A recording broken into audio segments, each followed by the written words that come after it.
Bismillahirrahmanirrahim. Assalamualaikum warahmatullahi wabarakatuh. Waalaikumsalam warahmatullahi. Alhamdulillahirabbil alamin. Wassalatu wassalamu ala asyrafil anbiya'i wal mursalin Muhammadin wa ala alihi wa ashabihi ajma'in, amma ba'd. Ikhwati wa akhwati fillah, azani Allah wa iyyakum.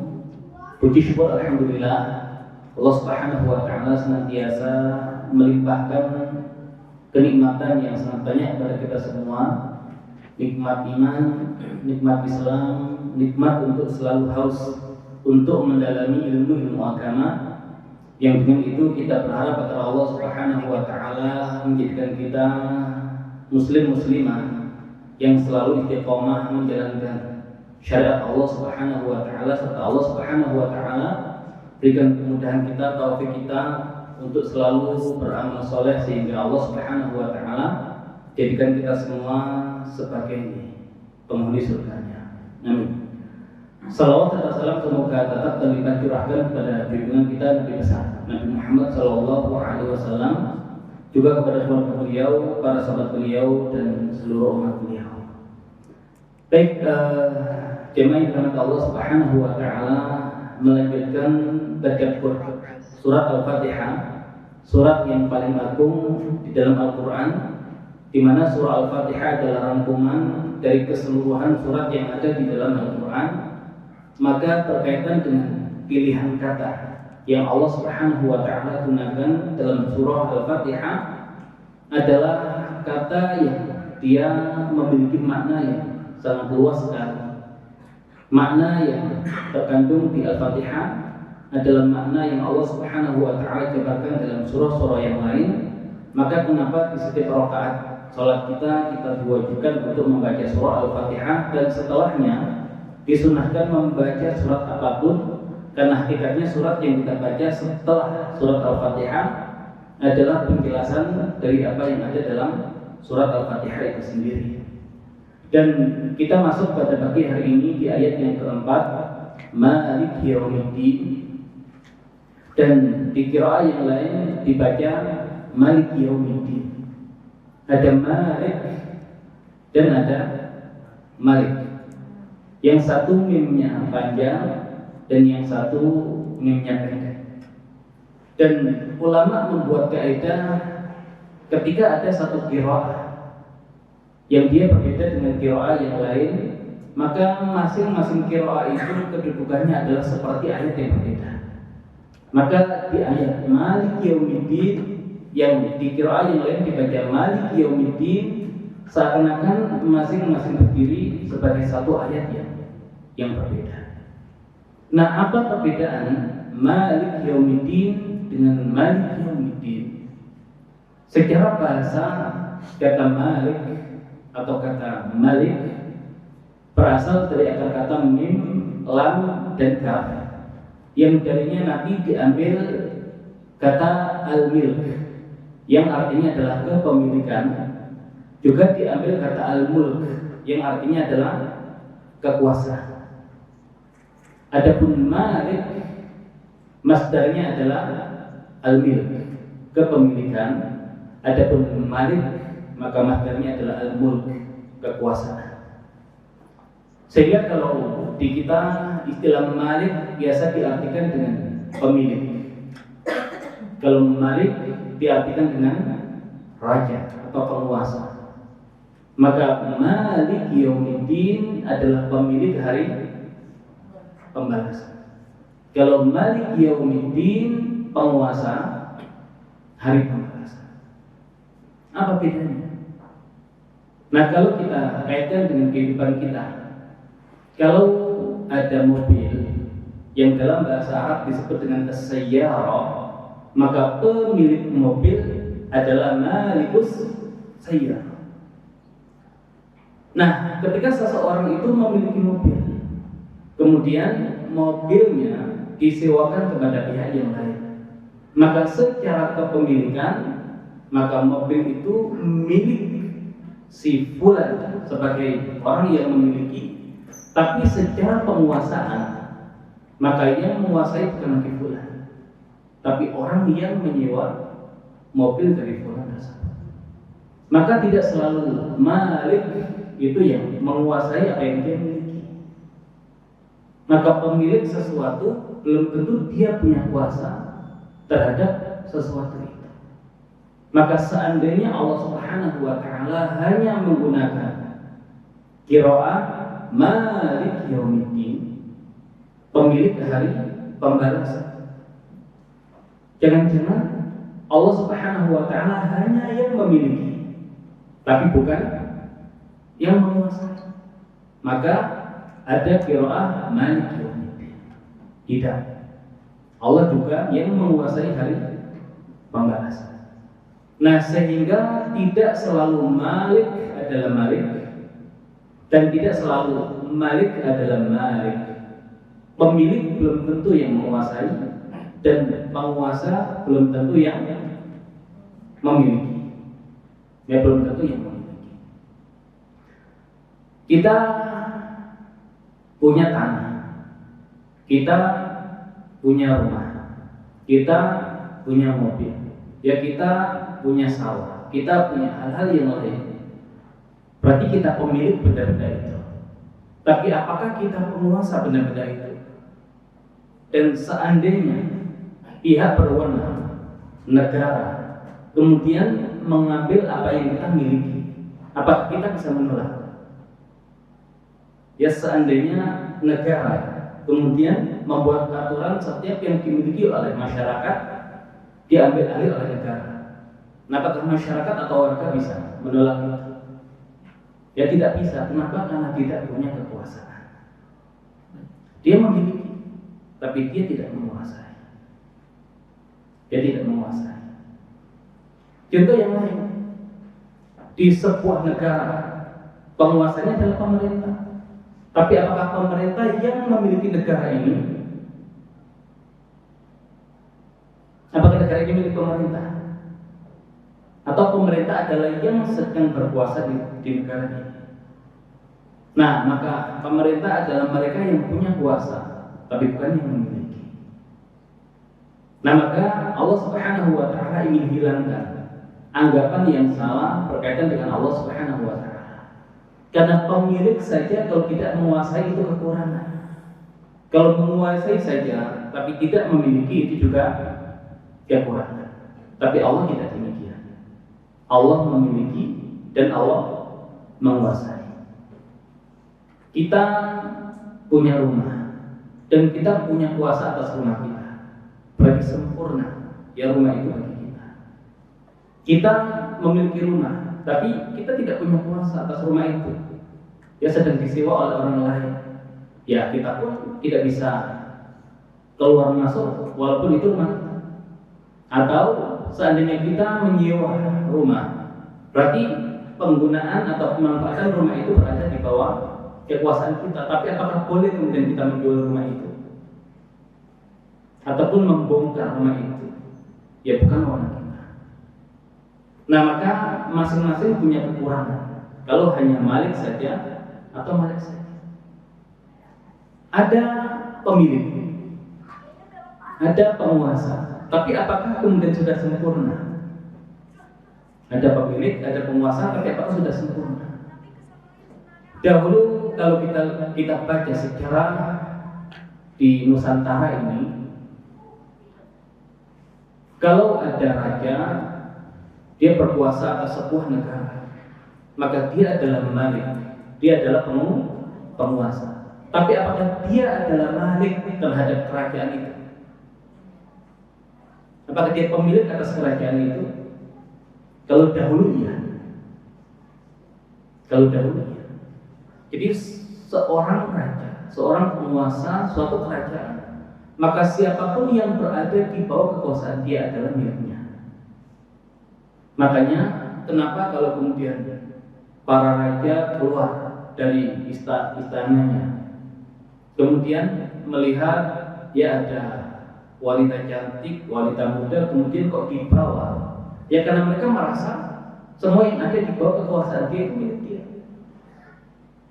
Ya, dan bahkan di zaman kerajaan Islam di kita itu rakyat tidak punya hak kepemilikan semua tanah adalah milik raja. Mereka hanya punya hak untuk memanfaatkan, tapi tanah itu milik raja, milik penguasa. Sehingga mereka seakan-akan hanya menyewa tanah itu, menggarap tanah itu. Kalau sewaktu-waktu diambil, ya terserah. Nah makanya kenapa kemudian ada konsep masyarakat? Ya, yang masyarakat itu dari kata musyarakah. Musyarakah itu artinya ikut serta, berpartisipasi. Artinya dalam sebuah negara, negara itu bukan milik penguasa, bukan milik raja, tapi negara itu adalah sesuatu yang memang harus dibangun bersama antara raja dengan rakyatnya. Maka rakyat itu bahasa Arab, artinya ra'iyah, yang dijaga, yang dipelihara. Kemudian masyarakat dari kata musyarakah, dari kata turut serta. Turut serta dalam apa? Membangun negara. Itu konsep yang dihadirkan oleh para ulama Islam, ya, para wali, yang menghadirkan konsep musyarakah. Nah makanya kalau kita kembali ke bahasa yang digunakan di sebagian wilayah di negeri ini, kalau aku bahasa Jawanya apa? Kulo. Kulo dari kata kawulo. Tahu kawulo? Apa ini kawulo? Kawulo itu hamba. Kawulo, hamba, budak. Kalau bahasa Sundanya apa? Abdi. Ya, abdi dari kata abdun. Apa abdun? Hamba, budak. Kalau bahasa Padangnya, Minangnya, apa? Hambo, ambo, hambo. Apa ini hambo? Hamba itu enggak. Bahasa Indonesia ini apa? Selain aku, saya. Saya itu dari kata sahaya. Hamba semua. Ya jadi seakan memang ya di konsep setiap warga, ya setiap rakyat itu adalah hamba, budak, pemilik yang dimiliki oleh penguasa. Nah sehingga dalam konsep Islam nggak ada seperti itu. Makanya oleh para wali tatanan negara yang seperti itu kemudian dirubah. Ya, masing-masing punya kemerdekaan atas dirinya, bukan budak bagi penguasa. Nah, apakah kemudian ketika seorang raja yang dia punya kekuasaan, dia juga memiliki apa yang ada di negaranya, berarti sudah sempurna kekuasaan dia? Sempurna atau tidak? Belum tentu juga. Ya jadi sudah malik itu sebetulnya masih belum sempurna. Kenapa? Ya bisa jadi sebuah kerajaan masih tunduk kepada kerajaan yang jauh lebih besar. Dia penguasa kerajaan itu dan dia pemilik yang ada di kerajaan itu, tapi dia secara kekuasaan masih di bawah kekuasaan raja dan kerajaan yang lain. Makanya Allah Subhanahu wa taala di surah Ali Imran menegaskan, "Qulillahumma malikal mulki tu'til mulka man tasha' wa tanzi'ul mulka mimman tasha'." Jadi Allah itu malikul mulk, pemilik kekuasaan, pemilik kerajaan. Jadi Allah itu malik, Allah itu malik, dan Allah itu malikul mulk, pemilik kekuasaan, pemilik kerajaan.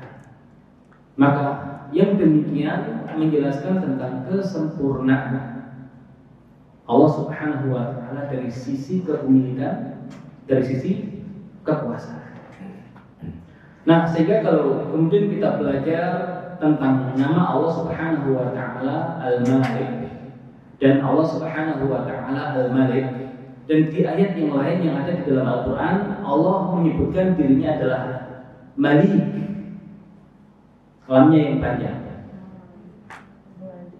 Malik. Apa bedanya? Kalau Malik, dia mengikuti pola fa'il yang dulu pernah kita jelaskan berkaitan dengan nama Allah Rahim. Kalau Rahim sekedar penyayang. Kalau Rahim sifat penyayang yang ada dalam dirinya bersifat tetap. Kalau Jamil ganteng, tapi gantengnya sementara. Kalau Jamil gantengnya tetap. Yang gantengnya tetap. Nah, sehingga ketika Malik adalah Allah yang memiliki, Allah yang menguasai, dan sifat kepemilikan serta sifat kekuasaan yang ada pada Allah adalah bersifat tetap. Ya, bersifat tetap. Nah, sehingga di surah Al-Fatihah, ya Allah Subhanahu wa taala munculkan dua, Malik dan Malik. Ya, kan nanti ada kaitannya, yaitu Yaumiddin. Kalau kita membaca surah An-Nas, Qul a'udzu birabbin nas. Kemudian Malikin nas, Ilahin nas. Nah, Malikin nas, boleh nggak kita baca Malikin nas?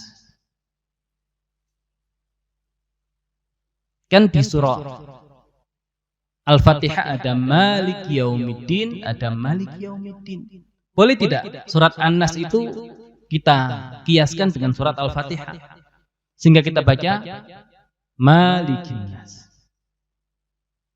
Boleh atau tidak? Ya, tidak. Kenapa? Tidak ada riwayatnya dari Nabi. Sedangkan qiraah itu dia tidak hasil ijtihad. Ya, dia harus punya sanad yang terhubung kepada Nabi Sallallahu Alaihi Wasallam. Nah, ketika dia berkaitan dengan sesuatu yang bersumber dari Nabi, tidak ada ranah ijtihad di situ. Kita hanya bisa mencari hikmah. Kenapa di surat An-Nas itu tidak ada Malikin nas, hanya Malikin nas? Kata Rob, ya, kata Rob itu mencakup tiga hal. Makanya Allah Rabbul Alamin itu Allah Khaliq, Allah sebagai pencipta. Allah Malik, Allah yang memiliki. Allah Mudabbir, Allah yang mengatur alam semesta itu. Nah, sehingga di balik kata Rabb itu terkandung makna Malik. Qul a'udzu birabbin nas. Berarti terkandung enggak di kalimat birabbin nas Allah sebagai pemilik manusia? Terkandung atau tidak? Sudah terkandung. Makanya tidak perlu lagi ada qiraah Malikin nas. Sudah diwakili oleh ya Rabbin nas. Nah, adapun Malikin nas Allah hadirkan makna yang lain. Nah, adapun di surat Al-Fatihah kan pembahasannya Rabbul Alamin. Tapi Allah ingin mempertegas ini tentang Yaumiddin, makanya belum ada pembahasan sebelumnya, maka Allah munculkan dua, Malik dan Malik. Kita milik siapa? Kita milik Allah. Dari mana kita tahu kita ini miliknya Allah? Malikin nas.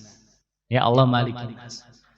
Ya, juga ketika kita mendapatkan musibah, biasa kita membaca istirja. Apa istirja? Inna lillahi wa inna ilaihi raji'un. Inna lillahi, sesungguhnya kita ini adalah miliknya Allah. Wa inna ilaihi raji'un, dan sesungguhnya kita pun kepadanya pasti akan kembali. Kepada Allah kita semua pasti akan kembali.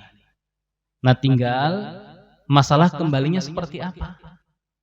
Kembali dalam keadaan mengenal Allah, dalam keadaan beriman kepada Allah, dalam keadaan patuh dan taat kepada Allah, atau justru kembalinya dalam keadaan tidak beriman kepada Allah, ya kufur kepada Allah, bermaksiat kepada Allah. Itu semua ya pilihan kita. Tapi intinya kita milik Allah dan ya kepada Allah kita semua akan kembali. Istri kita milik siapa?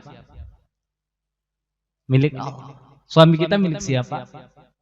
Milik Allah. Anak-anak kita milik siapa? Milik Allah. Nah, apakah kemudian ketika kita meyakini itu semua sebagai milik Allah, kita pelakukan semua itu sesuai dengan perkataan kita kalau semua itu milik Allah? Sudah belum? Ya sudah belum. Nah, ini yang kemudian menjadi konsekuensi dari keimanan kita kepada Allah Al-Malik dan Allah Al-Malik. Ya, kita mungkin mudah mengatakan itu, tapi yang sulit itu menjalankan konsekuensinya. Makanya kenapa Nabi menegaskan inna lillahi tis'atan wa tis'ina isman mi'atan illa wahidan man ahsaha dakhalal jannah. Sesungguhnya Allah Subhanahu wa taala punya 99 nama. 100 kurang 1. Siapa yang bisa mengihsa'nya, dia pasti masuk surga. Nah, ihsa itu berarti dia memahami makna yang terkandung di balik nama itu. Kemudian menjalankan setiap konsekuensinya. Nah, itu ihsa. Kalau sekedar menghafal, melafadzkan, tapi tidak memahami, tidak mengamalkan, yaitu bukan ihsa. Nah, makanya kalau kemudian kita meyakini itu semua miliknya Allah, yaitu kan kita akan merasa nyaman hidup kita. Kita ini milik orang tua kita enggak? Enggak kan? Orang tua kita ingin keburukan bagi kita enggak? Dan kalau ada orang tua melakukan apapun kira-kira untuk kebaikan atau untuk keburukan anaknya, berarti untuk kebaikan. Nah, bayangkan orang tua kita itu bukan pemilik kita. Mereka hanya wasilah kita hadir di dunia ini, tapi mereka bukan pemilik kita. Nah, ketika mereka bukan pemilik kita saja, ternyata ingin kebaikan bagi kita, dan kita tidak suudzon kepada orang tua kita. Nah, apakah pantas kita suudzon kepada Allah yang Allah itu pemilik kita, yang tidak mungkin Allah itu ingin keburukan bagi kita? Pernah nggak kita suudzon kepada Allah? Nah, apakah pantas kita suudzon kepada Allah? Harusnya tidak. Karena orang tua kita saja menjaga kita seperti itu walaupun bukan pemilik kita, apalagi Allah. Orang tua ketika membuat aturan untuk anak-anaknya, kira-kira apakah untuk keburukan bagi anak-anaknya? Tidak, pasti untuk kebaikan anak-anaknya. Nah, kenapa Allah membuat aturan? Ya untuk kita di dunia ini, ya dengan adanya agama dan segala macam itu. Nah, kalau kita meyakini kita ini miliknya Allah dan Allah ingin menjaga kita karena kita ini adalah miliknya, pasti apapun yang Allah tetapkan dalam Islam, semua kebaikannya kembali kepada kita. Harusnya seperti itu. Karena yang namanya pemilik itu akan berusaha menjaga yang dimiliki. Ya, kalau kita punya mobil, kira-kira kita jaga nggak mobil kita? Ya kita akan menjaga. Makanya orang akan dipertanyakan kepemilikannya kalau ternyata dia abai terhadap apa yang dia miliki. Kita tahu ada barang itu milik tetangga kita. Tapi kemudian dia abai terhadap barang yang dia miliki, tidak dia jaga. Kemudian kita mengatakan, milik siapa sih barang ini? Kita tahu nggak milik siapa? Tahu kan? Milik tetangga kita. Tapi kenapa kita mengatakan, ini ada pemiliknya nggak sih? Kenapa kita mengatakan itu? Ya karena pemiliknya nggak menjaga, maka kita meragukan benar nggak dia itu pemiliknya. Kalau namanya pemilik ya pasti menjaga. Nah, maka Allah Subhanahu wa taala memunculkan nama Malik. Ya, nama Malik itu sebetulnya untuk menenangkan kita kalau kita semua adalah miliknya Allah, dan kalau kita semua miliknya Allah, ya pasti apapun yang Allah takdirkan untuk kita itu semua kebaikan bagi kita. Nah, antara Malik dengan Malik, sebagian ulama mengatakan kalau bisa kita baca Malik. Kenapa? Ya, karena Malik yang memiliki itu lebih besar rahmatnya untuk kita tunggu. Ya, kenapa? Karena pemilik akan menjaga yang dimiliki. Berbeda dengan Malik, penguasa. Ada orang yang punya mobil, berarti dia adalah Malikus Sayyar. Ada orang nyewa mobil, berarti dia Malikus Sayyar, penguasanya mobil itu. Nah, ketika mobil itu lecet, yang punya perhatian siapa? Yang punya atau yang nyewa? Yang punya. Lah yang nyewa, ya bodoh amat, bukan punya saya. Cuma pakai, nanti juga dikembalikan. Nah, rasa penjagaannya kurang. Makanya sebagian ulama mengatakan, kalau kemudian kita membaca, maka bacalah Malik Yaumiddin. Kenapa? Karena rahmatnya jauh lebih besar untuk kita harapkan. Nah, sebagian yang lain mengatakan, ya kalau Allah Subhanahu wa Ta'ala memunculkan dua qiraah itu, ya berarti masing-masing ada makna yang memang harus kita pahami. Ya, sehingga sebagian ulama mengatakan kalau bisa di setiap rakaat itu bacanya beda. Ya, bacanya beda.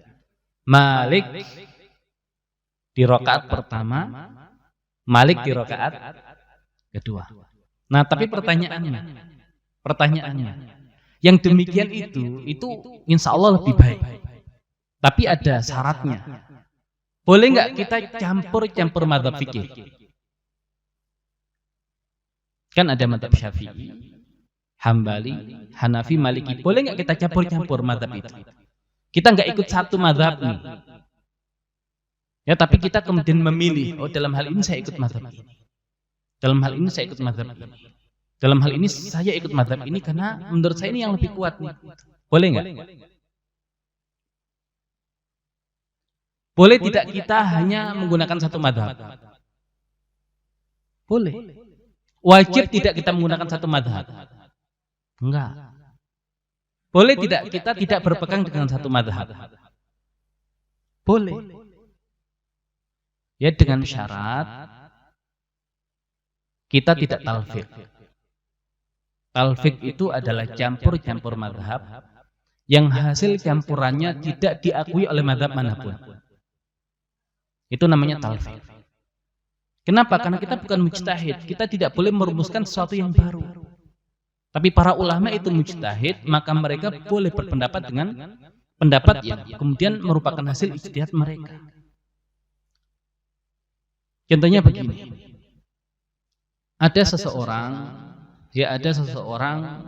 yang dia ketika wudhu itu hanya mengusap sebagian kepalanya. Kemudian dia berjalan ke masjid bergandengan tangan dengan istrinya. Apa hukum salatnya orang itu? Sah atau tidak? Apa hukum salatnya orang itu? Sah atau tidak?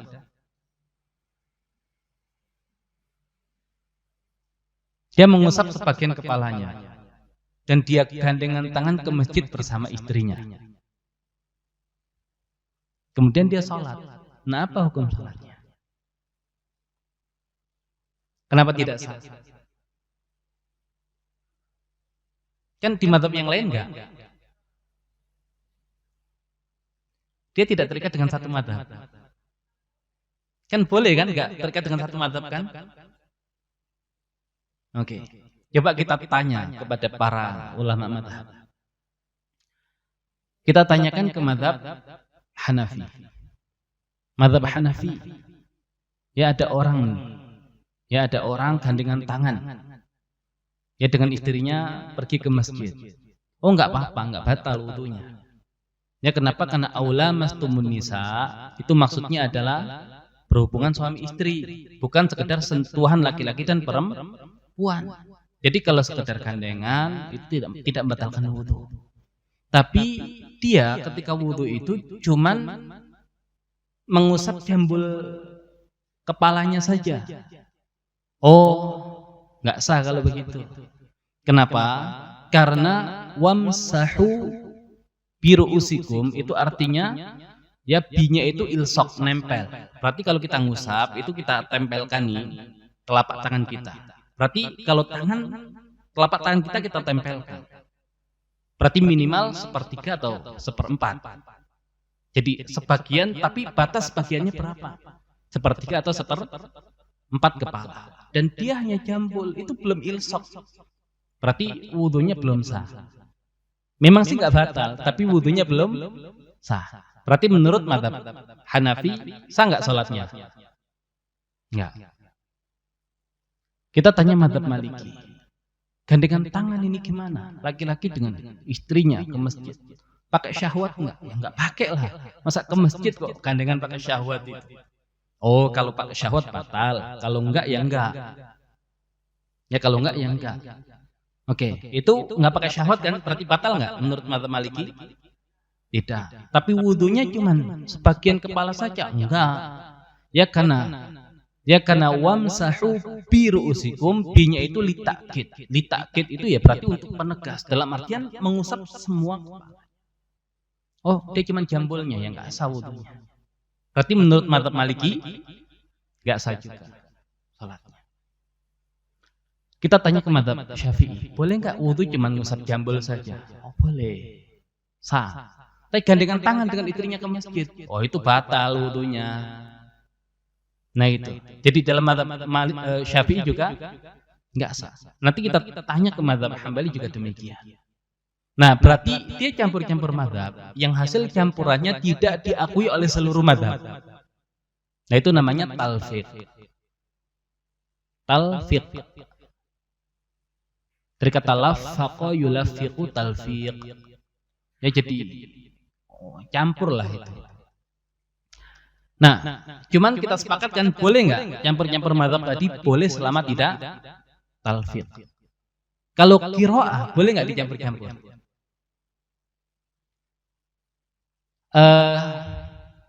Kalau mat jaiz munfasil berapa panjangnya? Hah? Nah, 2, 4, 5, dah. Itu atau gimana?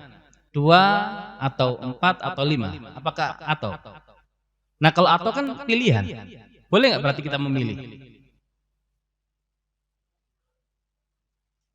Nah, 2 itu jalur yang mana? Pakai torik yang mana?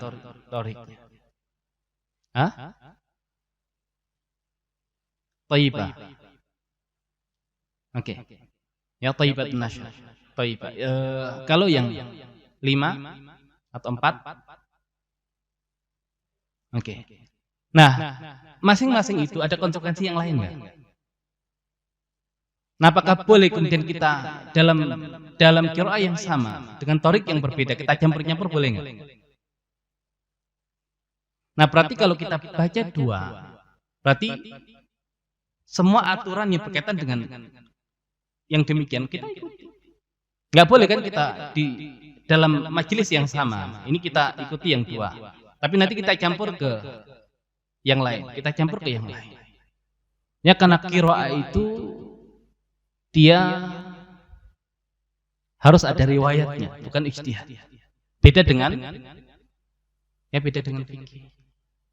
Ya berbeda dengan fikih. Kalau fikih hasil ijtihad, nggak ada masalah kemudian kita campur-campur begitu. Ya tapi kalau qiraah nggak bisa demikian. Ya tidak bisa demikian. Nah sehingga ya semua aturannya harus diikuti. Baik. Tadi kita bahas apa? Ya, Malik kok bisa bahas ke masalah ya qiraah tadi. Nah, berarti tadi masalah ya rakaat pertama, kemudian rakaat kedua, ya kalau kita tidak kuasai qiraah yang membaca Malik, ya nggak usah ikuti yang demikian, nggak boleh. Ya kalau kemudian kita hafazan Asim, berarti Malik Yaumiddin. Kalau yang Malik Yaumiddin qiraahnya siapa? Hah? Ini yang tahlan berapa qiraah? Dia Warsh. Nah, tapi intinya kalau tidak kita kuasai itu, enggak usah. Kemudian ada ulama yang mengatakan disarankan baca beda-beda di masing-masing rakaat. Kalau kita kuasai boleh. Tapi kalau kita tidak menguasai itu, ya jangan. Khawatir ya dalam Al-Fatihah itu nanti ketika baca Malik Yaumiddin nanti ada qiraah-qiraah yang lain yang masih terkait dengan itu. Yang kalau tidak kita kuasai itu khawatir nah campur-campur qiraah, yang itu yang tidak boleh. Tapi kalau kemudian kita kuasai itu semua, yang lebih baik kita baca Malik Yaumiddin di satu rakaat dan Malik Yaumiddin di rakaat yang lain. Yaitu kondisi yang paling ideal. Tapi kalau kemudian tidak kita kuasai, ya nggak ada masalah. Tadi kita baca Malik Yaumiddin. Nah, Allah Subhanahu wa taala sebagai pemilik dan kita pun milik Allah. Orang tua kita milik Allah. Ya semua hanya ya titipan ya bagi kita. Nah, kalau kita punya mobil nih, kemudian mobil kita ada yang main-mainin, ada yang dudukin segala macam, kira-kira ridho nggak kita? Nggak dibawa pergi sih, cuman dipegang-pegang doang. Boleh nggak? Ya kadang sebagian orang ya, oh jangan deket-deket mobil saya. Apalagi duduk, apalagi. Nah, karena sangat protek sekali orang yang memiliki terhadap yang dia miliki. Hubungan kita dengan suami kita, dengan hubungan Allah dengan suami kita, lebih dekat mana? Kita dengan suami atau Allah dengan suami? Ya, karena dia hanya suami kita, tapi dia miliknya Allah. Kalau kemudian kita suka marahin suami kita, ya dengan dalih itu kan suami kita, tapi dia miliknya Allah. Ya kira-kira Allah ridho nggak yang dimiliki itu kemudian kita marah-marahi, kita maki-maki? Sama. Ya istri kita, itu istri kita, tapi dia miliknya Allah. Ya namanya pemilik itu ya nggak akan suka kalau yang dimiliki itu kemudian kita perlakukan seperti itu. Nah makanya ya kita akan cenderung berbuat baik kepada semua ciptaan Allah manakala kita mengikat hubungan itu dengan Allah, bukan sesama makhluk. Ya kalau kemudian kita ngapain saya harus lembut-lembut pada suami, dia aja suka marah-marah kok. Ya tapi kalau kemudian kita sadar dia miliknya Allah, ya sama dengan anak-anak juga demikian.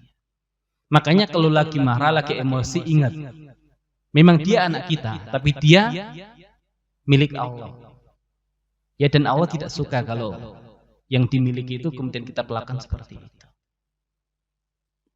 Nah ini yang kemudian jarang kita sadari. Makanya mudah emosi kalau kita mengkaitkan hubungan sesama makhluk. Tapi kalau kemudian kita kaitkan hubungan kita dengan setiap makhluk karena mereka adalah miliknya Allah, itu cenderung kita bisa berbuat baik kepada mereka. Ya cenderung bisa mudah maafkan terhadap kesalahan mereka. Baik, kalau semua milik Allah, berarti apa yang kita miliki di dunia ini? Allah ngasih kita kesempatan nggak untuk memiliki sesuatu? Ya kalau kepemilikan kan ada dua. Ada kepemilikan yang hakiki, itu berarti semua milik Allah. Tapi kalau kepemilikan kita itu hanya kepemilikan yang nisbi. Ya jadi kalau hakiki secara hakikat, kalau nisbi ya secara nisbat saja. Itu mobil siapa? Mobil kita. Tapi hakikatnya ya itu titipan Allah yang dititipkan kepada kita. Kemudian itu motor siapa? Ya motor kita. Tapi hakikatnya yaitu motor Allah yang dititipkan kepada kita. Nah apa bukti kalau setiap yang kita miliki bukan milik kita? Ya dalam pandangan Islam. Kalau HP saya ini kan HP saya kan. Kalau saya banting, masuk penjara nggak saya? Ya kecuali kalau di bawahnya ada orang gitu ya, saya banting kena kepalanya orang ya, masuk penjara. Tapi kalau kemudian banting, kemudian rusak HP-nya, nggak masuk penjara kan? Kenapa? Punya saya. Kalau HP teman saya ambil, saya banting, dia nggak terima, lapor polisi. Di penjara nggak saya? Di penjara. Nah, saya membanting HP saya, dosa nggak? Saya membanting HP saya. Kemudian saya ada orang punya rumah, dia bakar rumahnya, dosa nggak? Bakar rumah dosa nggak? Rumah sendiri, dosa nggak? Oke. Bakar petasan dosa nggak? Lah, kita mengatakan bakar petasan dosa. Giliran ditanya bakar rumah, lah iya. Petasan saja mubadzir dosa. Apalagi bakar rumah kan? Ya kenapa kita hal-hal sepele kita mengatakan dosa? Ini sesuatu yang lebih besar lagi, kita bingung. Dosa. Lah, tapi kan rumah kita. Ya tapi itu kan hakikatnya miliknya Allah.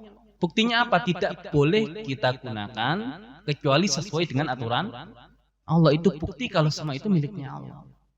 Bukan milik kita sendiri. Seandainya milik kita sendiri, apapun yang kita lakukan enggak apa-apa. Tapi buktinya dosa kok gitu. Nah, berarti semua itu miliknya Allah. Ya, semua itu miliknya Allah. Nah, Nabi Yusuf itu kan pernah berdoa begini, atau pernah mengatakan begini, Rabbi qad ataitani minal mulki wa 'allamtani min ta'wilil ahadits. Yusuf 101. Wahai Rabbku, qad ataitani minal mulk. Sungguh engkau telah memberikan kepadaku al-mulk, kekuasaan.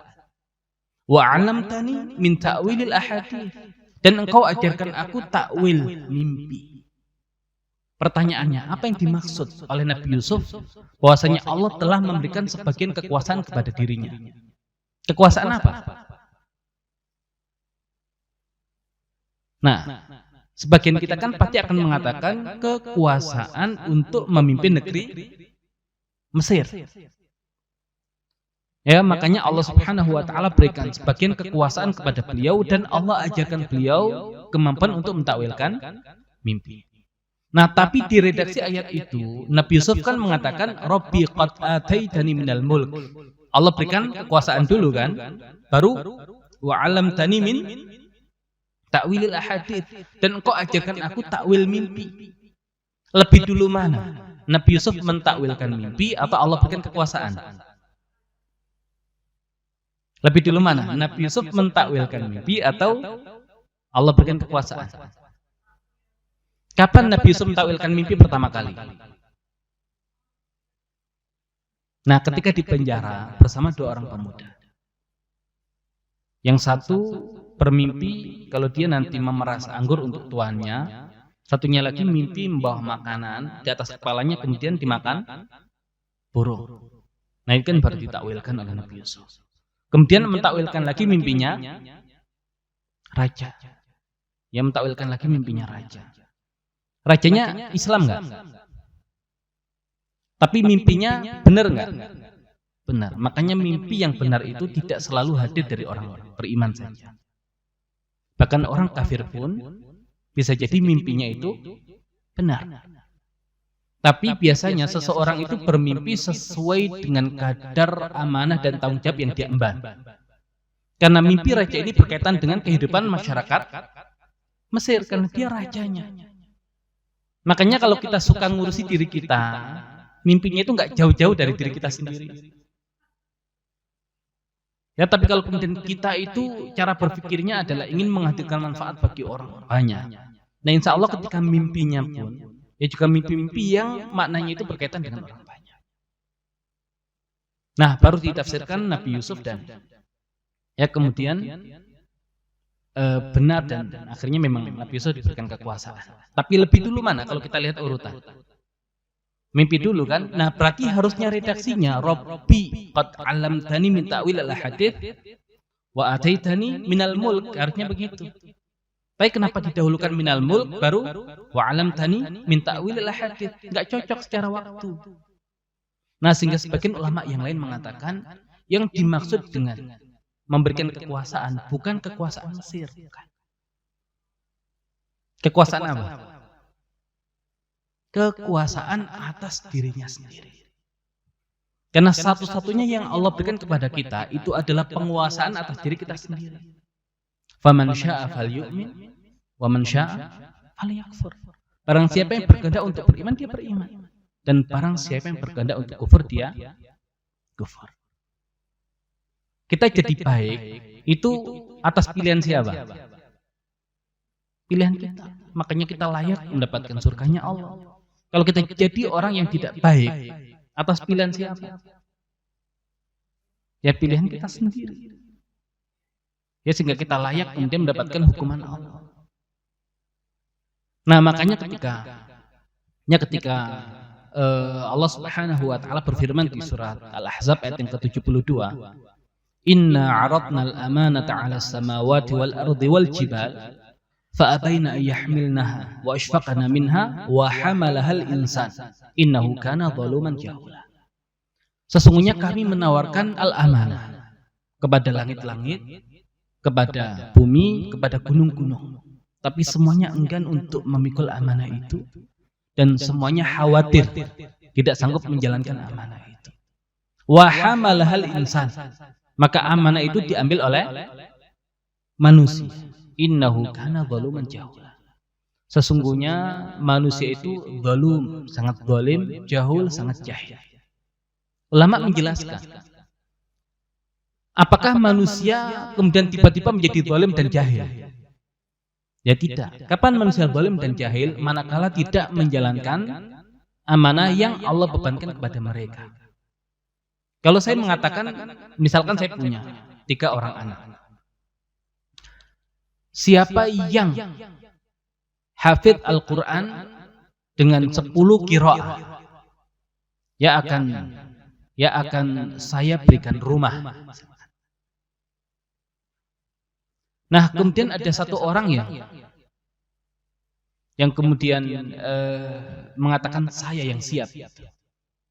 Nah sehingga tadi saya fasilitasi untuk masuk ke lembaga pendidikan Al-Quran walaupun biayanya misalkan mahal. Ya saya, walaupun dia tadi yang mengajarkan itu tidak untuk mencari uang, tapi sebagai apa namanya? Ya bentuk kita memuliakan ya ahli ilmu dan Al-Quran yang kemudian tidak bisa ditukar dengan apapun. Nah saya berikan tadi dana yang besar agar kemudian anak saya dididik ya untuk menjadi penghafal Al-Quran dengan 10 qiraah. Nah, yang lain karena tidak siap, ya akhirnya saya masukkan ke lembaga pendidikan biasa. Boleh nggak demikian? Ketika saya tawarkan kepada semua, siapapun yang siap saya biayai. Satu orang yang siap. Berarti kan saya muliakan dia melebihi saudara-saudaranya. Kenapa? Karena dia siap menjalankan tantangan saya. Nah, kalau kemudian ternyata dia jadi hafidz, ya dengan 10 qiraah. Apakah dia menyalahi janjinya? Tidak kan? Berarti dia mulia. Tapi kalau ternyata sudah saya biayai seperti itu, ternyata dia nggak serius, nggak belajar, nggak menghafal segala macam, sehingga ternyata gagal. Nah berarti kalau gagal, nah baru yang begini ini yang layak mendapatkan tadi ya gelar sebagai zaluman jahula. Jadi manusia itu kenapa Allah muliakan melebihi makhluk-makhluk yang lain? Karena manusia adalah makhluk yang menerima amanah dari Allah. Tapi kapan manusia Allah sifati zaluman jahula kalau tidak menjalankan amanah itu? Nah pertanyaannya, apa amanah yang Allah bebankan itu? Apakah ibadah? Yang beribadah kepada Allah siapa sih? Semuanya. Ya semuanya, semua makhluk Allah beribadah kepada Allah. Tapi yang beribadah dengan pilihan sendiri hanya jin dan manusia. Makanya ketika Allah mengatakan wa ma khalaqtul jinna wal insa illa liya'budun, tidaklah aku ciptakan jin dan manusia kecuali agar beribadah kepadaku. Ibadah di situ adalah al-ibadah bil ikhtiyar. Ibadah dengan pilihan sendiri. Adapun makhluk-makhluk yang lain itu sejak awal memang setting penciptaannya adalah ibadah. Matahari itu kalau terbit, pernah nggak telat terbitnya? Tidak, karena memang Allah setting seperti itu. Bentuk tasbih dia kepada Allah ya seperti itu. Pernah nggak kita sholat subuhnya terlambat? Ya. Ya karena kita punya ikhtiar. Tapi benda-benda yang lain tidak punya ikhtiar. Semua hanya menjalankan perintah dari Allah. Nah bayangkan kalau matahari punya ikhtiar. Oh saya males deh nyinari bumi. Ya repot hidup kita. Ya sama, apakah kemudian langit tiba-tiba terbelah? Ya enggak juga. Nah berarti manusia itu makhluk yang Allah berikan ikhtiar pilihan tadi itu. Nah di dalam diri kita itu nanti terjadi pertarungan antara an-nafs, jiwa kita, ya dengan syahwat. Ya syahwat yang kemudian apakah kalau kemudian nafas kita, jiwa kita sanggup melewati ujian syahwat itu, nah maka kalau kembali kepada Allah, kembali dalam keadaan al-mutmainnah. Kan kita tadi mengatakan inna lillahi wa inna ilaihi raji'un. Jadi tinggal kita kembali kepada Allah dalam kondisi apa? Kita berharap kembalinya dalam keadaan jiwa yang tenang. Ya ayyatuhan nafsul mutmainnah, irji'i ila rabbiki radiyatan mardiyah fadkhuli fi ibadi wa dkhuli jannati. Itu jiwa yang dia tidak terkotori oleh unsur syahwatnya. Tapi kalau kemudian jiwanya itu sesekali terkotori tapi dia masih mencoba untuk memberikan perlawanan, itu an-nafas al-lawwamah. Kan ada di Al-Qur'an, wala uqsimu bin nafsil lawwamah. Yaitu adalah ketika seseorang itu jiwanya kadang berbuat kemaksiatan tadi karena unsur syahwatnya, tapi masih merasa bersalah. Jadi masih terjadi pertarungan. Tapi kalau jiwanya itu sampai kalah dengan unsur syahwatnya, maka menjadi an-nafas al-ammarah bisu. Di surat Yusuf ayat yang ke-63. Wa ma ubari'u nafsi. Saya tidak membebaskan diriku dari kesalahan. Innan nafsa la'ammaratun bisu. Sesungguhnya nafas itu cenderung mengajak kepada keburukan. Illa ma rahima rabbi. Kecuali yang diberikan rahmat oleh Rabbku. Inna rabbi ghafurur rahim. Sesungguhnya Rabbku maha pengampun lagi maha penyayang. Perkataan siapa ya? Perkataan siapa? Nah ya Al-Quran perkataan Allah. Tapi Allah menceritakan kisah di surah Yusuf yang itu merupakan perkataan Yusuf atau istrinya Al-Aziz. Di ayat yang ke-61 itu kan qalatil mar'atul aziz al-an hashasal haq. Berkata istri Al-Aziz, sekarang telah nyata kebenaran. Ana rawattuhu an nafsi. Saya menggoda dirinya. Wa innahu laminas shadiqin.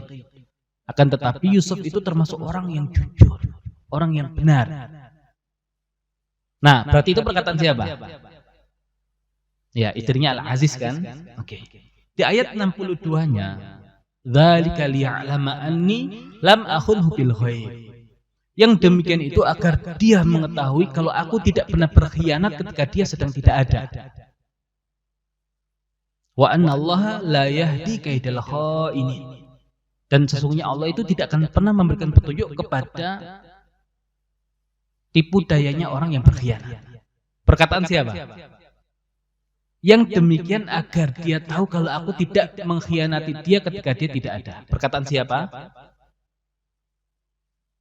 Nah, kalau ini diartikan Nabi Yusuf yang mengatakan, berarti ayat selanjutnya perkataan Nabi Yusuf. Tapi kalau ini masih lanjutan perkataan istrinya Al-Aziz, berarti yang selanjutnya itu masih perkataan istrinya Al-Aziz. Nah, ulama kenapa sebagian mengartikan atau menafsirkan ini perkataan Nabi Yusuf? Karena ada kata bil ghaib ketika dia tidak ada. Maksudnya Nabi Yusuf itu tidak pernah mengkhianati Al-Aziz ketika Al-Aziz tidak ada dengan cara menggoda istrinya. Pertanyaannya, Al-Aziz tahu nggak kalau Nabi Yusuf itu tidak pernah berkhianat kepada dirinya? Tahu nggak Al-Aziz? Kasus ketika Nabi Yusuf digoda oleh istrinya Al-Aziz, kemudian kepergok Al-Aziz, itu kan robek baju belakangnya kan? Ketika robek baju belakangnya, tahu nggak Al-Aziz kalau yang salah adalah istrinya? Tahu. Kan dia mengatakan Yusuf a'rid an hadza. Yusuf lupakan ini. Dia mengatakan pada istrinya wastaghfiri li dzambik innaki kunti minal khati'in. Adapun kamu mohon ampun atas kesalahanmu. Kamu adalah termasuk orang yang berbuat kesalahan. Berarti tahu kan Al-Aziz kalau yang goda itu adalah istrinya, bukan Nabi Yusuf. Nah berarti kalau Nabi Yusuf mengatakan yang demikian agar dia tahu kalau aku tidak pernah berkhianat kepada dia ketika dia tidak ada, gak ada faedahnya. Karena sejak awal sudah tahu Al-Aziz itu. Nah berarti perkataan siapa itu? Nah tapi apa maksud? Ya kalau itu perkataan istri Al-Aziz yang demikian agar dia tahu kalau aku tidak berkhianat kepada dia ketika dia tidak ada. Apa maksudnya? Berkhianat pada siapa? Berkhianat pada Nabi Yusuf. Jadi Nabi Yusuf itu tidak mau keluar dari penjara sampai raja itu membuka kembali kasusnya dan mengklirkan kalau memang Nabi Yusuf tidak bersalah. Jadi ketika persidangan, gimana Nabi Yusuf? Masih di penjara. Jadi hanya Raja Malik itu yang meminta Nabi Yusuf nanti untuk menakwilkan mimpinya. Itu yang mengumpulkan kembali para wanita yang motong-motong tangannya dan semuanya mengaku. Dan termasuk istrinya Al-Aziz mengaku. Nah Nabi Yusuf nggak ada. Seandainya mereka sepakat berbohong, bisa nggak mereka? Kan Yusuf nggak bisa memberikan pembelaan, nggak ada dia. Nah jadi maksud yang demikian agar dia Yusuf tahu, ya aku tidak mengkhianati dia ketika dia tidak ada dengan berkata jujur tadi. Nah, itu maksudnya. Karena akhir semua yang ada di surat Yusuf itu endingnya adalah happy ending. Semua happy ending. Ya karena termasuk istrinya Al-Aziz bertaubat. Dan dia sadar kalau Allah itu tidak akan pernah memberikan petunjuk kepada orang yang berbuat khianat tadi. Itu baru dia mengatakan wa ma ubari'u nafsi. Aku tidak pernah membebaskan diriku dari kesalahan. Kapan? Dulu. Ketika dia menggoda Nabi Yusuf. Kenapa? Karena dulu yang dominan dari dirinya adalah syahwatnya. Maka dia mengatakan inna nafsa la ammaratun bisu. Ya karena jiwa yang kalah oleh syahwatnya cenderung mengajak kepada keburukan. Dan itu saya dulu. Illa ma rahima rabbi. Kecuali yang diberikan rahmat oleh Rabbku. Siapa? Yusuf. Ya jadi dia tidak menyalahkan, tidak membebaskan dirinya, memang dia ngaku salah. Karena dulu dia pernah terjatuh dalam hal itu, tapi beda dengan Yusuf. Ya tapi dia sadar inna rabbi ghafurur rahim. Ya tapi Rabb itu Maha Pengampun lagi Maha Penyayang. Nah, berarti yang dimiliki oleh Nabi Yusuf itu adalah kemampuan dirinya untuk menahan syahwat. Nah itu satu-satunya yang kita miliki. Kita mau jadi orang baik, jadi orang buruk itu pilihan kita. Ya termasuk kita menjaga diri kita dari syahwat kita itu juga pilihan kita. Makanya satu-satunya yang Allah berikan kepada manusia, kalau itu pun tidak dia miliki, wassalam hidupnya. Itu satu-satunya yang benar-benar Allah berikan kepada kita. Nah, makanya Nabi Yusuf bersyukur ketika beliau ternyata bisa memiliki dirinya dengan tidak jatuh kepada perbuatan kemaksiatan dengan mengatakan Rabbi qad ataitani minal mulki baru wa 'allamtani min ta'wilil ahadits. Jadi urutannya nanti sinkron. Baik, bisa dipahami. Oke. Nah, itu berarti berkaitan dengan Allah Subhanahu wa taala Al-Malik, walaupun Allah menyerahkan sebagian hal kepada kita untuk kita tentukan sendiri, walaupun takdir yang kita pilih tidak pernah keluar dari takdirnya Allah. Tapi itu pilihan kita. Tapi tidak pernah keluar dari takdirnya Allah. Dan bahasan tentang takdir itu panjang nanti. Dan banyak sebagian kalangan yang terpleset di masalah takdir ini. Maka kita tidak perlu terlalu jauh yang bahas itu. Ya terlebih ini bukan forum kita bahas tentang tema itu. Baik, Allah Al-Malik, Allah Al-Malik. Ya kita agak cepat. Malik Yaum, pemilik hari. Nah apa maksud pemilik hari? Nah Yaum itu, hari itu, ini kaitannya dengan waktu. Kalau saya mengatakan, oh hari ini adalah harinya fulan, maksudnya apa?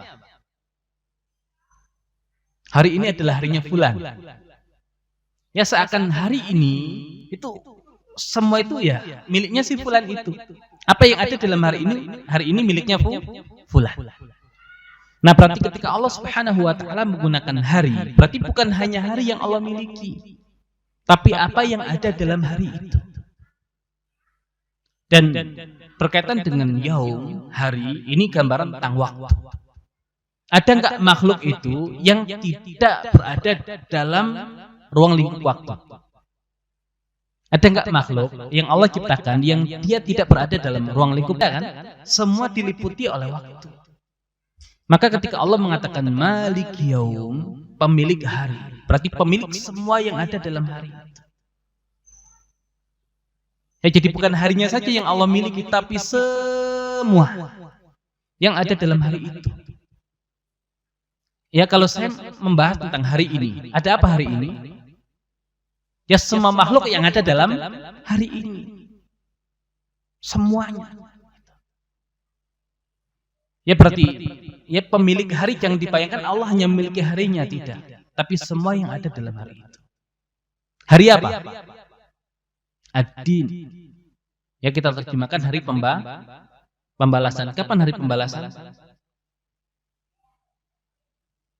Kapan hari pembalasan? Kita biasanya kan mengartikan hari pembalasan ya di akhirat kan? Oh, berarti apakah hanya Allah memiliki yang ada di akhirat saja? Ya, pembalasan. Baik, berkaitan dengan aturan agama, kenapa sih Allah itu mewajibkan sesuatu, tapi di sisi yang lain Allah hanya mensunahkan sesuatu? Ada yang wajib, ada yang sunnah. Dua-duanya perintah, tapi satu wajib, satu sunnah. Kenapa? Yang wajib ini adalah sesuatu yang memang harus kita kerjakan. Kalau tidak kita kerjakan, pasti ada konsekuensi buruk yang kembali kepada kita.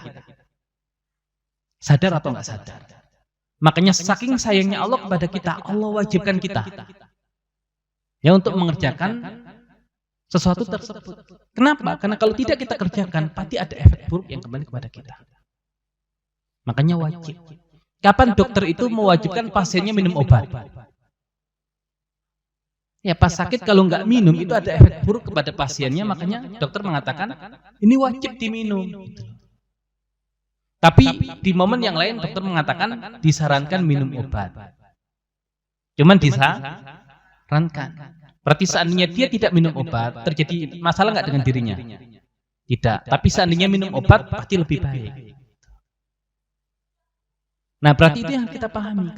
Ketika Allah mewajibkan sesuatu, pasti itu kalau tidak kita kerjakan, efek buruknya kembali kepada kita.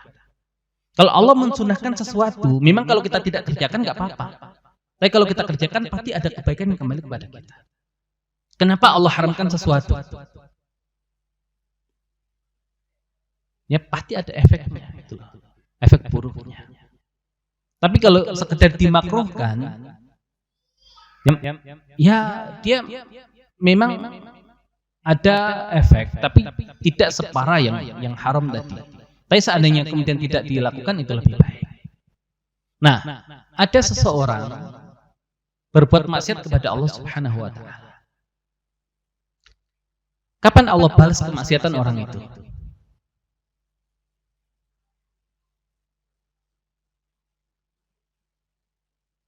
Hah? Di dunia dibalas nggak? Nah, balasnya itu kapan? Di dunianya. Nah, sebetulnya dengan orang bermaksiat saat itu juga setelahnya pasti ada konsekuensi buruk yang kembali kepada dia. Pasti. Ya, jadi tapi ini jarang kita sadari karena kita hanya cara pandangnya ya hanya cara pandang yang terbatas. Kan yang menciptakan fisik manusia siapa? Allah. Kemudian ketika Allah membuat aturan agama itu apakah hanya masuknya di ranah jiwa saja atau fisik juga pengaruh? Fisik pengaruh juga. Nah, makanya kalau kemudian ada perintah Allah yang kita langgar, itu pasti fisik kita berefek. Ya mungkin efeknya nggak seberapa besar dan nggak langsung gitu ya. Tapi pasti ada efeknya. Ya pasti ada efeknya. Orang minum minuman keras misalkan. Ya dengan dia minum minuman keras, kemudian pasti ada organ yang rusak. Itu kan pembalasan sebetulnya. Ya kan? Ya, jadi kadang kita memahami pembalasan ini berarti kalau disiksa, dihukum segala macam baru pembalasan. Padahal yang demikian itu juga pembalasan. Nah itu berarti ya bahkan seseorang di dunia ini sudah Allah Subhanahu wa taala balas atas apa yang dia kerjakan. Ya orang tidak belajar. Ketika waktunya setoran nggak bisa. Nah itu pembalasan atas tidak belajarnya dia. Ada orang belajar pas talaki bagus banget gitu. Pembalasan gitu. Yaitu kalau kemudian kita maknai secara umum. Tapi kalau kemudian kita anggap pembalasan ini adalah hukuman misalkan. Kapan Allah hukum manusia atas kesalahannya? Apakah hanya di akhirat? Di alam kubur Allah balas enggak? Di alam kubur sudah Allah balas enggak? Sudah, makanya ada nikmat kubur, ada adab kubur atau siksa kubur. Nah berarti pembalasan itu enggak nunggu di akhirat, berarti Malik Yaumiddin di akhirat milik siapa semuanya? Milik Allah. Tapi pembalasan masalahnya bukan hanya di akhirat saja, di alam kubur juga sudah ada pembalasan. Berarti semua yang ada di alam kubur milik siapa? Milik Allah. Di dunia ini ada nggak pembalasan? Ada. Nah berarti semua yang ada di dunia ini milik siapa? Milik Allah. Nah berarti Malik Yaumiddin pemilik hari pembalasan. Jadi cakupannya bukannya akhirat, tapi semua alam. Alam dunia, alam kubur, dan alam akhirat. Dan bukan harinya saja, tapi semua yang ada di hari itu. Waktu yang ada di dunia semuanya, waktu yang ada di alam kubur semuanya, dan waktu yang ada di akhirat juga semuanya. Nah berarti cakupannya kan sangat luas kan? Jadi kalau kemudian kita artikan pemilik hari pembalasan, ini efek terjemah loh. Makanya terjemah itu tidak bisa memberikan kita makna yang utuh. Pemilik hari pembalasan. Tapi kalau kemudian kita pahami tadi pembalasan di dunia, di alam kubur, dan ya. Orang yang tidak beriman ketika berbuat baik, Allah balas surga enggak? Nah, Allah Maha Adil enggak? Maha Adil. Lah, dia berbuat baik, masa tidak Allah balas? Nah, biasanya yang demikian itu dibalasnya di dunia. Ada orang kafir. Ya, dia melakukan kebaikan. Di dunia belum mendapatkan balasan misalkan atas kebaikan dia. Mungkin nggak dibalas di akhirat. Iya. Iya, jadi pembalasannya di akhirat itu dengan meringankan siksanya. Ya dengan meringankan siksanya. Ya contohnya siapa? Abu Thalib. Ya Abu Thalib yang mendapatkan syafaat Nabi Muhammad SAW untuk diringankan siksanya. Tapi kalau keluar nggak bisa. Yang dia kafir. Ya kan dia kafir. Nah, itu berkaitan dengan pembalasan, artinya semua akan Allah balas. Tapi ad-din apakah hanya pembalasan? Ad-din, tahu din? Kalau seandainya artinya adalah pemilik hari pembalasan, pasti Allah mengatakan Malik Yaumil Jaza. Karena pembalasan bahasa Arabnya adalah jaza. Tapi kenapa Allah pilih ad-din? Memang salah satu makna din adalah jaza. Agama Islam bahasa Arabnya apa? Agama Islam. Ya, dinul Islam. Nah berarti din apa artinya? Agama. Dan agama isinya apa? Ya isinya adalah aturan-aturan hidup. Ya di mana aturan-aturan hidup di dunia fungsinya adalah mengatur setiap amalan kita.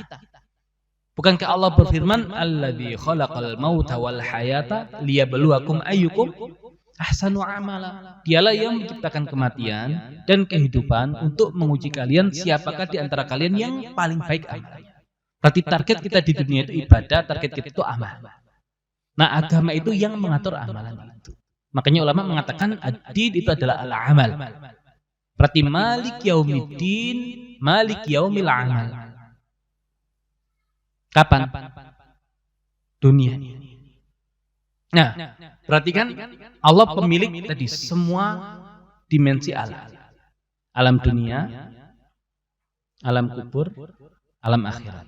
Kenapa? Karena dunia itu hari pembalasan.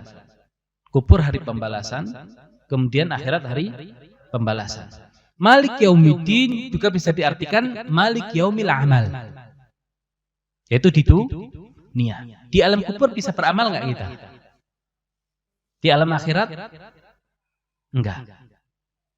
Ya tapi semua kan milik Allah. Nah berarti pelajaran apa yang bisa kita tarik lagi kalau begitu? Di malik yaumiddin, alam mana yang paling menonjol? Dunia, karena dunia mengandung amal dan pembalasan. Kalau barzakh hanya pembalasan, ya kalau akhirat hanya pembalasan. Nah, berarti di antara semua waktu itu yang paling penting yang mana? Di dunia. Ya karena dunia ini yang menentukan akhirat kita. Ya makanya dunia yang penting ini kadang ya kita sepelekan. Makanya di balik malik yaumiddin selama ini kan yang ada di kepala kita lebih dominan alam apa? Akhirat. Tapi justru kalau kemudian kita bedah seperti itu, justru yang paling dominan adalah dunia ini. Ya dan ini yang menentukan akhirat kita. Berarti ketika kita hidup di dunia berarti kita harus hadirkan tadi Allah itu sebagai Malik, Allah sebagai Malik. Ya berkaitan dengan apa yang kita miliki, yang nanti akan Allah mintai pertanggungjawaban.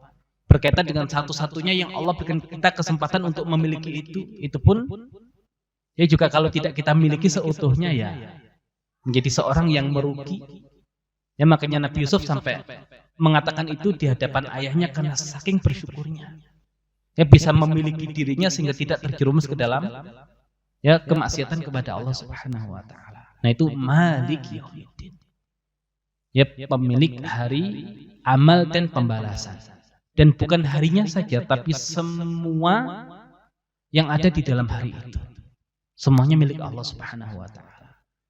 Nah, maka kalau semua milik Allah Subhanahu wa taala, ya kalau semua milik Allah Subhanahu wa taala dan kita ini hakikatnya hanya Allah titipi. Ya maka ya dari situ fokus kita itu bukan memiliki. Fokus kita itu adalah menikmati. Ngerti maksudnya? Kalau semua adalah milik Allah dan kita tidak punya ranah untuk memiliki, berarti jangan terlalu fokus untuk memiliki, tapi fokus kita adalah untuk menikmati. Ada seseorang yang dia kekayaannya di mana-mana, tapi saking sibuknya itu tidak bisa pernah menikmati apa yang dia miliki. Atau faedahnya apa? Tapi ada orang itu yang kemudian dia tidak punya apa-apa. Ya bahkan pembantu rumah tangga. Tapi kemudian dia tinggal di rumah yang mewah dengan semua fasilitasnya, tuanya nggak pernah ada. Ya jadi rumah yang mewah itu rezekinya siapa?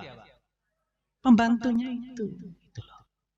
Jadi makanya kalau saya kemudian lihat rumah megah, ya kenapa sih rumah itu dibangun dengan megah? Kan tujuannya hanya untuk ditinggali kan? Tapi kalau orang lihat rumah yang megah seneng nggak? Seneng kan? Ya. Nah, ketika saya lihat rumah megah, saya membayangkan itu miliknya Allah. Dan karena dia miliknya Allah dan saya juga miliknya Allah, ya sudah. Ya saya nikmati saja rumah yang megah itu. Menikmati pandangan. Kan rumah yang megah kan nggak dimakan kan? Dengan cara apa dinikmati rumah yang megah? Dilihat. Ya sudah, ngelihat saja nggak apa-apa, itu loh nikmati. Itu. Ya kemudian ada mobil mewah, kita nggak punya nggak apa-apa. Lihat saja, oh bagus, masya Allah. Ya jadi hidup kita tuh enak gitu. Ya karena kita merasa semua miliknya Allah gitu. Dan setiap yang Allah miliki kan nggak masalah kan kita kemudian bisa menikmati itu. Jadi orang itu kalau nunggu bisa punya baru menikmati itu salah besar. Ya, nikmati saja itu loh. perkara Allah titipkan kepada kita atau enggak, itu urusan yang lain. Yang enggak punya sopir kalau bisa naik angkot, sopirnya ganti-ganti kan? Iya, lebih enak mana? Gitu. Nah jadi ya artinya akhirnya hidup kita itu yang ada adalah syukur. Ya gitu ya. Jadi jangan nunggu memiliki. Makanya ada unsur kebahagiaan, ada unsur kelezatan atau kenikmatan. Kalau kebahagiaan itu datangnya dari hati. Ya karena kalau dia mengenal Allah pasti bahagia hidupnya. Karena konsekuensi mengenal Allah itu banyak sekali. Kalau kelezatan atau kenikmatan itu unsur luar. Nah, orang yang bahagia itu nanti semakin besar kebahagiaannya. Tapi kalau orang sekedar menikmati sesuatu itu semakin berkurang. Ya contohnya begini. Pertama saya lihat rumah yang sangat megah. Kagum nggak saya? Kagum. Kalau biasa melihat, biasa saja. Gitu loh. Ya seseorang baru pertama punya mobil mewah. Luar biasa kan? Lama-lama biasa saja. Makanya namanya kenikmatan itu semakin lama semakin berkurang. Tapi kalau kebahagiaan tidak. Makanya kalau kita tadi ya kita mencari kenikmatan dari pasangan kita, lama-lama ya muda, cantik, ya lama-lama peot juga kan? Sama laki-laki tampan juga lama-lama juga peot juga. Makanya namanya kenikmatan itu semakin lama semakin berkurang. Tapi kalau kebahagiaan, nah itu semakin lama semakin besar. Baik. Nah, kenikmatan itu nanti tidak lepas dari 3 unsur. Kekayaan, kesehatan, waktu luang. Kesehatan, kekayaan, waktu luang. Ada anak muda nih. Waktu luangnya banyak. Masih sehat. Apa yang tidak dia punyai? Kekayaan. Makanya karena dia merasa nggak bahagia, kenapa nggak punya kekayaan? Ini kebahagiaan yang semu ya, karena dia faktornya dari luar. Dia merasa belum bahagia karena belum punya kekayaan. Akhirnya dia merintis karir, kemudian ya sukses, punya kekayaan, sehat. Apa yang tidak dia punyai? Waktu luang. Ini karena dia tadi terpenjara dengan aktivitas dia. Kalau saya nggak kembangkan usaha saya, habis nanti. Ya akhirnya nggak punya waktu luang. Nanti ketika dia sudah tua, pensiun, banyak waktu luang, harta banyak, kesehatannya udah nggak ada, Nah makanya kalau orang tadi bagian nunggu kekayaan, bagian nunggu waktu luang, bagian nunggu kesehatan, nggak ada. Sulit karena nggak pernah bersatu. Maka yang ada apa? Nggak ada kekayaan, nggak apa-apa. Nikmati dengan yang Allah berikan waktu luang dan kesehatan. Nggak ada waktu luang, ya nggak apa-apa. Ya masih sehat, punya kekayaan. Ya tapi ya waktu luang ya sebetulnya ya diatur lah gitu. Masa nggak ada waktu sama sekali. Ya jadi intinya kebahagiaan tuh dari dalam diri kita. Makanya Allah berikan kepada setiap orang itu kesempatan untuk bahagia. Cuman dia memilih, mau memilih bahagia atau enggak. Tapi kalau orang yang mengenal Allah pasti hidupnya bahagia. Nah gitu. Jadi bayangkan saja, ya ada orang kan, bapaknya itu kaya raya. Ya, bapaknya kaya raya. Dia lihat di sebelah jalan itu gedung tinggi, gitu ya. Dia merasa bangga itu milik bapaknya. Kan milik bapaknya, bukan milik dia. Kenapa dia bangga? Ya karena milik bapaknya. Nah, hakikatnya milik siapa itu hotel itu? Milik Allah. Ya sudah, kenapa kita tidak bahagia ketika melihat gedung yang tinggi, hotel yang tinggi itu dengan mengatakan ini miliknya Allah. Milik Tuhan saya, milik Rabb saya. Pede kita kan akhirnya nggak minder gitu. Makanya orang yang mengenal Allah itu dalam hidupnya nggak ada kamus nggak pede. Pede saja. Makanya orang yang punya iman itu nggak merasa minder dengan apapun. Karena saya punya iman. Anda nggak punya iman. Ya orang kadang pede dengan kekayaan. Nah, kita tahu Allah Al-Ghani kok Allah Maha Kaya. Gitu ya. Ya jadi begitu. Jadi dari Malik Yaumiddin hidup kita tuh bahagia insyaallah. Ya jadi mulai hari ini ya tadi ada teman kita pakai baju baru. Kan baju baru fungsinya kan dilihat kan? Sudah. Kita bisa melihat baju yang keren itu ya udah, bahagia saja gitu. Walaupun itu bukan baju kita. Ya, nikmat pandangan tadi itu. Itu ya. Ya, dan kalau sekarang rumahnya ngontrak, nikmati saja. Rezeki siapa rumah itu? Rezeki kita yang ngontrak kan, yang punya nggak bisa menikmati rumah itu. Ya jadi nggak usah nunggu punya rumah dulu baru bahagia. Ya, jadi rezeki itu apa yang kita nikmati, bukan apa yang kita miliki. Gitu ya. Ya jadi begitu. Jadi rezeki apa yang kita nikmati, bukan yang kita miliki. Jadi nikmati apapun yang Allah hadirkan untuk kita, walaupun itu bukan milik kita. Baik, sudah jam ya setengah 11 lewat. Ya demikian barangkali yang bisa disampaikan dengan ya pembahasan Malik Yaumiddin, pemilik hari amal dan pembalasan. Ya ketika Allah Subhanahu wa taala pemiliknya, Allah penguasanya, berarti tinggal bagaimana kita memaknai itu dalam setiap kehidupan kita. Wallahu a'lam bishawab. Ya kalau ada pertanyaan dipersilakan.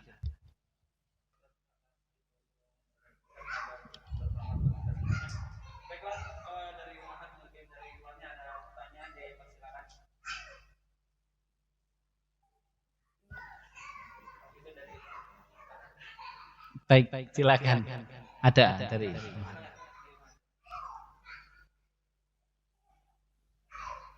baik, silakan.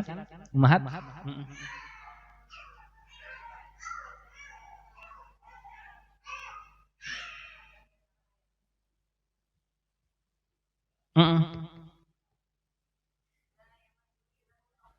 Iya.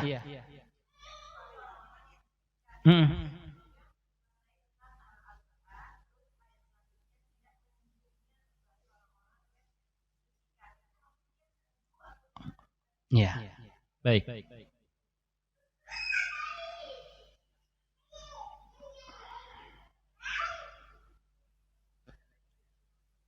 Baik, ada yang lain?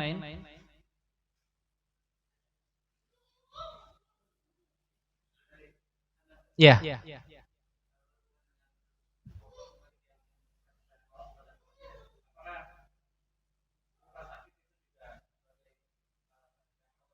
Iya. Baik. Baik, coba dibuka surat Al-Waqiah ayat yang kalau tadi kan ayat yang ke-79, tapi nanti kita mulainya dari ayat yang ke-77. Innahu laqur'anun karim. Sesungguhnya dia adalah Al-Qur'an yang mulia, fi kitabim maknun, di dalam kitab yang terpelihara, terjaga. La yamashu ilal mutahharun, tidak menyentuhnya ilal mutahharun, kecuali makhluk-makhluk yang disucikan. Nah, ini Al-Qur'an ketika di mana? Di langit. Al-Qur'an ketika masih di langit. La yamassuhu, tidak menyentuhnya, kembali ke mana? Kembali ke Al-Qur'an atau kembali ke Alkitab? Kan ini ada Al-Qur'an yang mulia, yang dia di dalam kitab yang terpelihara. Nah, yang disentuh Al-Qur'annya atau Alkitabnya. Nah, ini kalau kita belajar bahasa, dhamir itu kembali kepada yang paling dekat. Dhamir itu kembali kepada yang paling dekat, dan itu adalah fi kitabim maknun. Jadi yang tidak disentuh kecuali yang suci adalah kitabnya. Tapi kalau kemudian mazhab Hanafi, Syafi'i mengatakan yang tidak disentuh itu adalah Al-Qur'annya. Kalau mazhab Maliki mengatakan yang tidak disentuh adalah kitabnya, walaupun ya Al-Qur'an ketika berada di langit, ya di sebuah kitab, ya sama juga. Kitabnya di dunia juga kitab juga kan, selama ada Al-Qur'annya. Nah, tapi ujung-ujungnya jumhur ulama mengatakan tidaklah menyentuh Al-Qur'an kecuali yang disucikan. Kalau di akhirat itu ada, di langit itu adalah para malaikat. Kalau di dunia berarti tidak menyentuh Al-Qur'an kecuali orang-orang yang dalam keadaan suci. Berarti dalam keadaan berwudu. Ya dalam keadaan berwudu.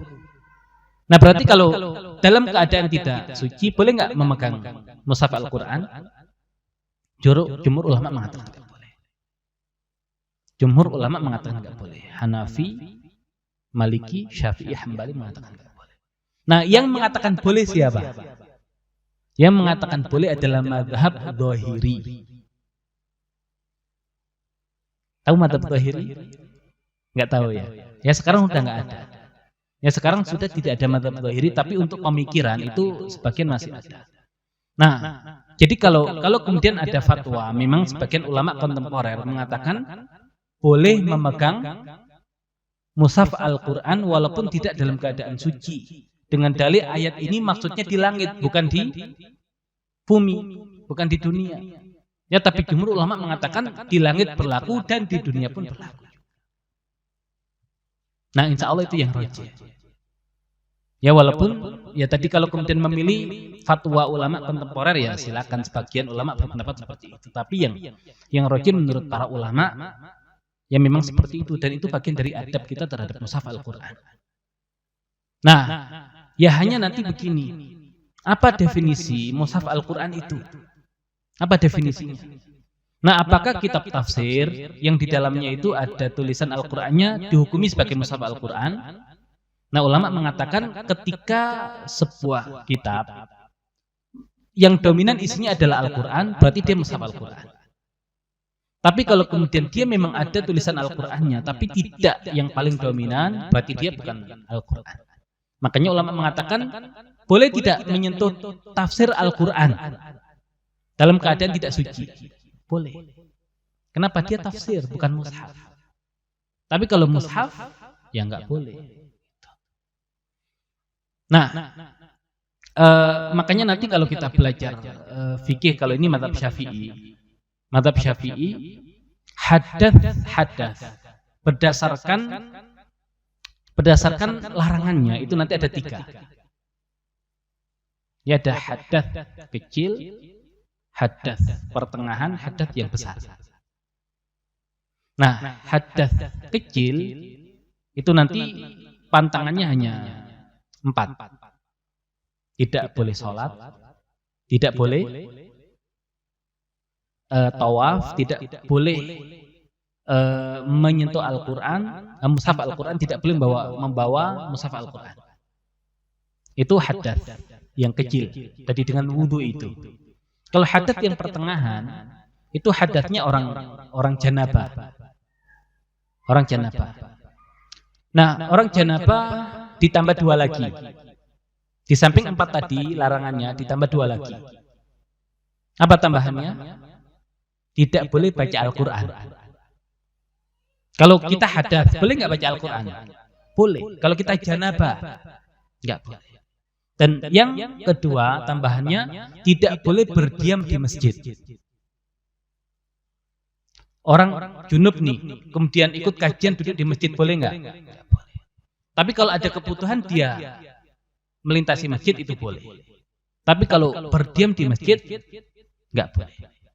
Nah, kemudian untuk yang lebih berat itu wanita yang sedang haid atau nifas. Apa tambahannya? Ya, bahkan tidak boleh melintasi masjid manakala dikhawatirkan talawuth, itu najisnya itu mengotori masjid. Tapi kalau tidak, nah itu sebagian masih membolehkan. Tapi kalau junub tadi nggak ada penekanan itu. Tapi kalau untuk yang haid dan nifas ada penekanan itu. Ya, juga nanti ada pantangan berkaitan dengan apa yang boleh dinikmati oleh suami istri ketika dalam masa haid, itu juga beberapa hal yang lain. Ya, jadi itu nanti pembagian masalah hadas berkaitan dengan larangannya. Tapi intinya la yamassu ilal mutahharun itu ayatnya berkaitan dengan Al-Qur'an ketika masih ada di langit. Tapi ulama tetap mengatakan di langit berlaku dan di dunia atau bumi ini pun berlaku. Itu yang lebih baik. Baik, adapun kemudian sakit, ya, jadi intinya apapun yang Allah berikan, di balik itu ada rahmat Allah. Ya, di balik itu ada rahmatnya Allah. Kan dulu ujian pernah kita jelaskan kan? Ujian itu ada 3 jenisnya. Ada lil kasyaf yang sifatnya menyingkap. Ada lil rafa yang sifatnya mengangkat, ada lil dafa yang sifatnya memalingkan. Kalau ujian yang sifatnya al-kashfu itu ujian untuk para nabi. Para nabi itu kan orang-orang yang maksum kan, nggak mungkin berbuat kemaksiatan dan dosa. Kenapa Allah uji mereka?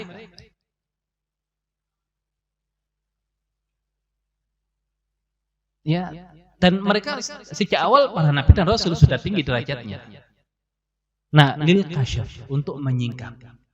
Yang menyingkap hakikat keimanan mereka, agar kita yang bukan nabi ini merasa pantas mereka itu jadi nabi. Ya, seandainya Allah tidak berikan ujian kepada para nabi, ya mungkin kita mengatakan kok kayaknya saya yang lebih pantas ya jadi nabi. Tapi ketika Allah uji para nabi, akhirnya kita sadar wajar mereka itu jadi nabi dan rasul.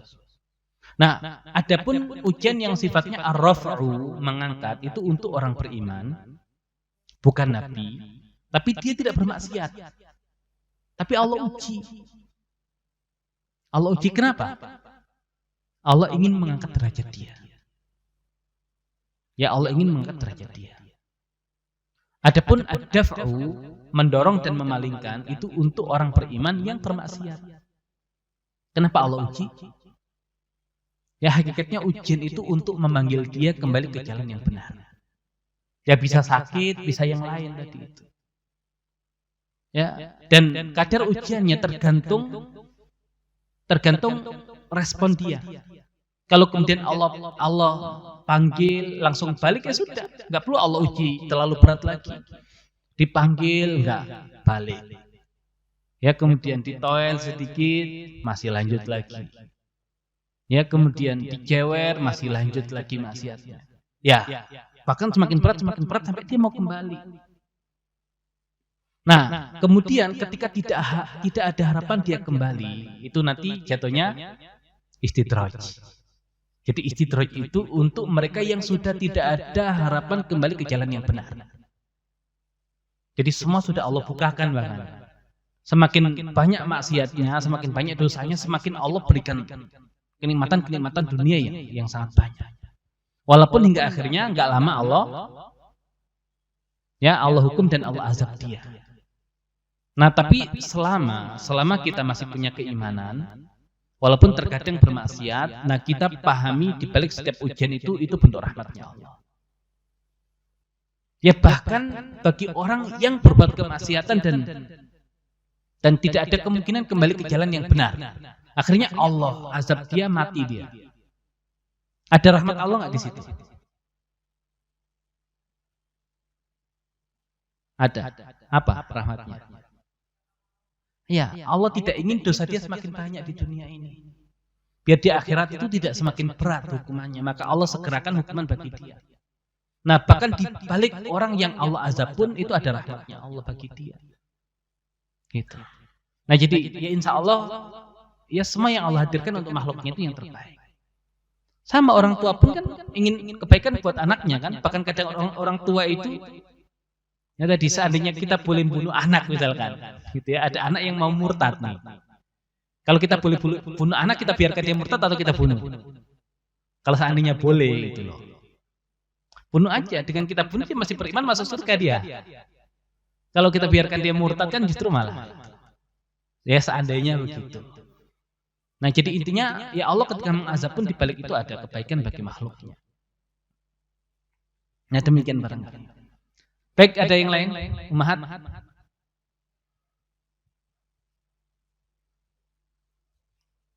Baik, cukup. Baik, demikian barangkali yang bisa disampaikan. Kurang lebihnya mohon maaf. Assalamualaikum warahmatullahi wabarakatuh.